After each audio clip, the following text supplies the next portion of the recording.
से अमेरिका की इकोनॉमी पहले से ही बहुत ज्यादा मुश्किल में है और अब दूसरी तरफ जॉर्ज फ्लॉयड की मौत के बाद से अमेरिका में रेसिस्ट अशांति फैली हुई है। अमेरिका में अश्वेत व्यक्ति की पुलिस हिरासत में मौत पर हो रहे प्रदर्शन में अब तेजी से आगे ही बढ़ता जा रहा है। पिछले कई दिनों से अमेरिका के 40 राज्यों में प्रदर्शन चल रहा है।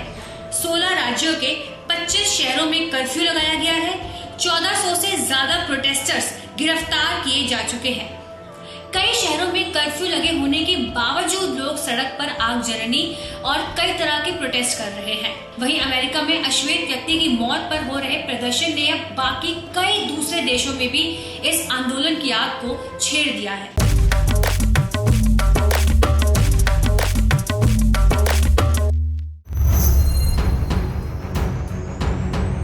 सबसे पहले नजर डाल लेते हैं कि आखिर ये सारे मामले की शुरुआत कब हुई। दरअसल अमेरिका में इन सब की शुरुआत हुई है 25 मई को, जब जॉर्ज फ्लॉयड नाम के एक अश्वेत व्यक्ति की पुलिस अधिकारी द्वारा मौत होती है।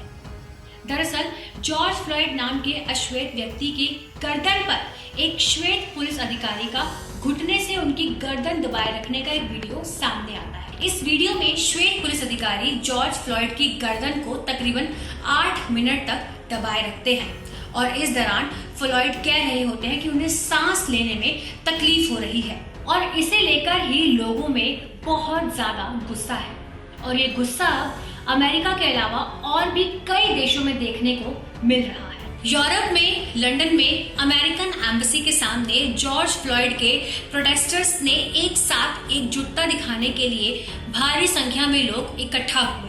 वहीं जर्मनी में भी शांतिपूर्ण प्रोटेस्ट किया गया। बर्लिन में अमेरिकन एम्बेसी के सामने कई सारे लोगों ने प्रोटेस्ट किया, रैली निकाली और उन्होंने हाथ में एक पोस्टर पकड़ा हुआ था जिस पर लिखा था, जॉर्ज फ्लॉयड के लिए न्याय, हमें मारना बंद करो और अब कौन। न्यूजीलैंड के सबसे बड़े शहर ऑकलैंड में 1 जून को हजारों लोगों ने प्रोटेस्ट किया। अश्वेत पुरुष और महिलाओं की पुलिस के जरिए हत्या के नए मामले के बाद अमेरिका में उपजी नागरिक अशांति को लेकर दुनिया भर के लोगों के मन में बेचैनी थी। प्रोटेस्टर्स ने यूएस एम्बेसी तक मार्च किया और घुटनों पर बैठ गए। लोगों के हाथ में पोस्टर्स थे जिस पर लिखा था, मैं सांस नहीं ले पा रहा हूँ। इस तरह के कई पोस्टर्स लोगों के हाथ में थे। इसके अलावा ब्राजील के भी सैकड़ों लोगों ने रियो डी जेनेरियो के वर्कर क्लास लोकेलिटी फेवलर्स में प्रोटेस्ट किया। पुलिस ने लोगों को अलग करने के लिए वहां पर आंसू गैस के गोले भी दागे। चीन समेत कई देशों ने अमेरिका की इस घटना पर कड़ी आलोचना की है। चीन ने कहा है कि अमेरिका का सबसे बड़ा वायरस नस्लभेद है। तो वहीं ईरान के सरकारी टीवी चैनलों ने अमेरिका के इस अशांति की बार बार तस्वीरें दिखाई है। तो रूस ने ये बोला है कि अमेरिका में सारी व्यवस्थाओं के बावजूद ह्यूमन राइट्स वहां पर सबसे बड़ी समस्या है। चीन में सरकार नियंत्रण मीडिया ने इन प्रदर्शनों को हांगकांग में सरकार विरोधी प्रदर्शनों पर अमेरिकी विचारों के चश्मे से देखा।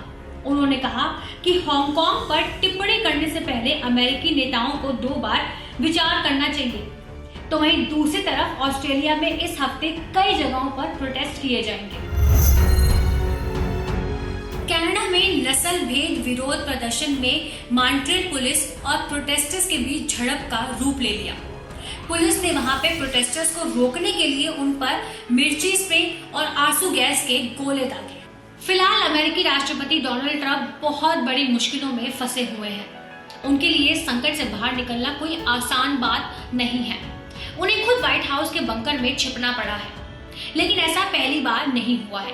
इससे पहले पूर्व राष्ट्रपति बराक ओबामा भी इस तरीके के हालात से गुजर चुके हैं। ओबामा को वैसे तो किसी भी मामले को शांतिपूर्ण तरीके से सुलझाने के लिए जाना जाता था, लेकिन साल 2014 में जब एक अश्वेत युवक माइकल ब्राउन की हत्या हुई थी, तो उसके बाद लोगों में बहुत ज्यादा गुस्सा आ गया था और उस गुस्से की आग ने ओबामा को बहुत ज्यादा परेशान किया था।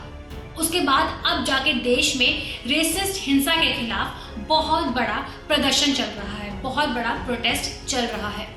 इस पर आपका क्या ओपिनियन है, आपको क्या लगता है, मुझे कमेंट सेक्शन में जरूर बताएं। एबीपी न्यूज आपको रखे आगे।